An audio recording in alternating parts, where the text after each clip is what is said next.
All right, Ryan, Wilson, Tyler Sullivan in to chat this one. Guys, impressive performance here by the Buffalo Bills. We'll get to both sides of this matchup, but let's start with Buffalo. What was an outstanding first half here. And I know Pittsburgh's down and out a little bit right now. It's a home game for Buffalo, but the disparity between the Bills and the Steelers is not as great as what we saw on the field here on Sunday. How does Buffalo continue to keep putting together these types of offensive performances, Ryan? Joe, the disparity might be exactly what we saw unfold on the field on Sunday. I mean, 38-3, they brought Case Keenum in at the beginning of the fourth quarter. It could have been 95-3 with the way that offense is playing. And I think it started with the very first drive. Pittsburgh kicked off. The Bills made a mistake and got the ball to the 1-yard line because they muffed the kickoff.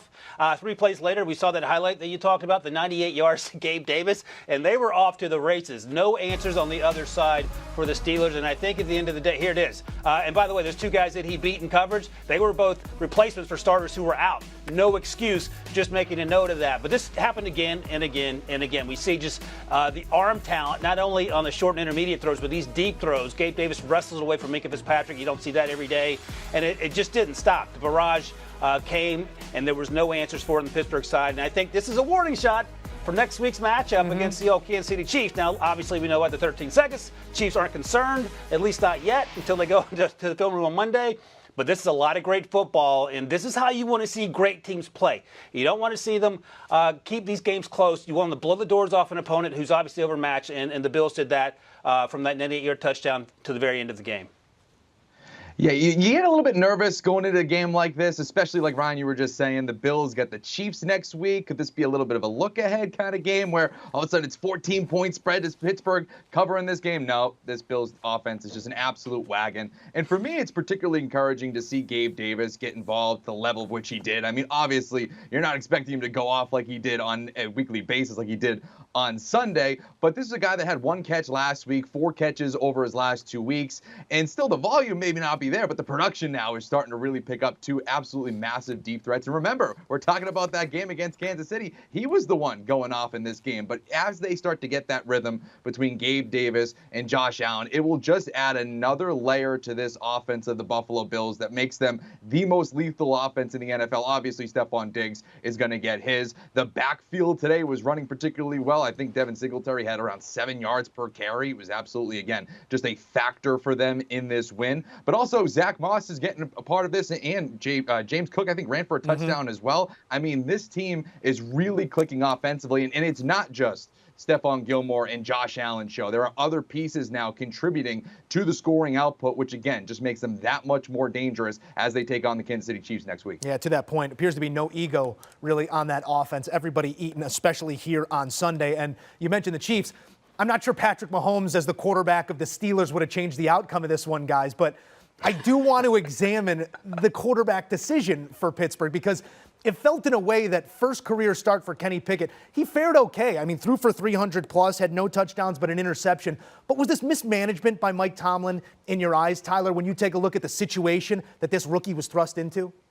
150%. I mean, we've talked about this a bunch, where it felt like it was even during the preseason between Mitchell Trubisky and Kenny Pickett. And if that was the case, and even if Mitchell Trubisky had a little bit of an edge, I don't know why you didn't lean to the quarterback in that situation. It's not like it was Ben Roethlisberger, a quarterback that had been your quarterback for a decade plus, led you to Super Bowls, and there's that emotional tie. I almost equate it to when Eli Manning and Daniel Jones, that kind of awkward transition. That wasn't the case here in Pittsburgh. So I don't know why that changing of the guard didn't happen in week 1 right out of the gate, because what we saw in the preseason from Kenny Pickett was superb. And the chemistry between him and George Pickens in the preseason seems to be carrying over into the regular season here as he makes his first start. Both rookies seemingly playing well. But for me, it's just a terrible spot to put your young quarterback in. Yes, he's a first-round pick. Is he capable of going into a Buffalo environment and not breaking? Sure, and he played well in this game, but you're not setting up your young quarterback to build a foundation for success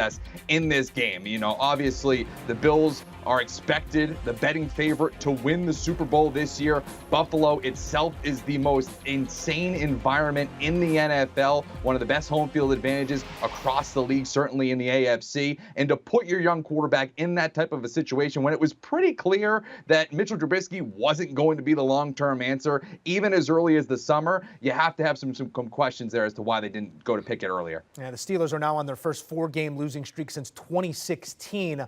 Ryan Wilson, it begs the question, a fan base that you're a part of and one that has such a high competitive threshold, how do you sell patience to a group like that? Joe, not to take a shot at you, backhanded shot, but I know how it feels to be a Bears fan. I resign myself to this being a rebuilding year, and you watch and you look for glimpses of success throughout the course of a game. They were incredibly hard to find in that whooping they took in Buffalo, as Tyler, again, Tyler spitting facts, as the kids say. Look, if you're not going to go to Kenny Pickett at the start of the season like Tyler suggested, and I think Tyler's right, at least give him the whole Jets game last week. He came in at halftime. We all know who Mr. Trubisky is, and nothing's changed. And I think the proof is in the pudding. The standard is the standard, whatever Tomlinism you want to use. In the way that Kenny Pickett played against Buffalo, he played out of his mind. If you gave me a scale of 1 to 10, I would have put the expectations at 3. He probably played a 6.5 or 7. And I'll say this, like they got thoroughly whooped up and down. Kenny Pickett was tough every single play. George Pickens was tough every single play. Deontay Johnson and Chase Claypool need to start catching footballs, and that's just the truth. But that team appears to buy into what Tomlin's selling them. They didn't give up. There were 2 late hits on Kenny Pickett. Neither of them were called. We saw the one with Shaq Lawson there at the end. The first one, former Bear James Daniel got up and threw DeMar Hamlin around. By the way, DeMar Hamlin played with Kenny Pickett at Pitt. Didn't care when he hit him, but that's football. And then the last one we saw with Shaq Lawson. Kenny Pickett got up and slapped him in the face. And I think that says something about Kenny Pickett, who I didn't love coming out as a first-round pick. He's exceeded my expectations. He's their future. They got to protect him because he took a beating in that game. But I think there's some moral victories to take, not on the scoreboard, not even close, but in terms of the way that team played and how Kenny Pickett competed.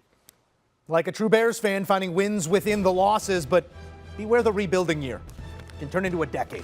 Here's a look at your fantasy recap coming out of this one, and I mean, if you had them, good on you. You probably won your matchup already heading into the 4 o'clock slate. Josh Allen, 424, 4 touchdowns, 1 interception, called off the Dogs after 3.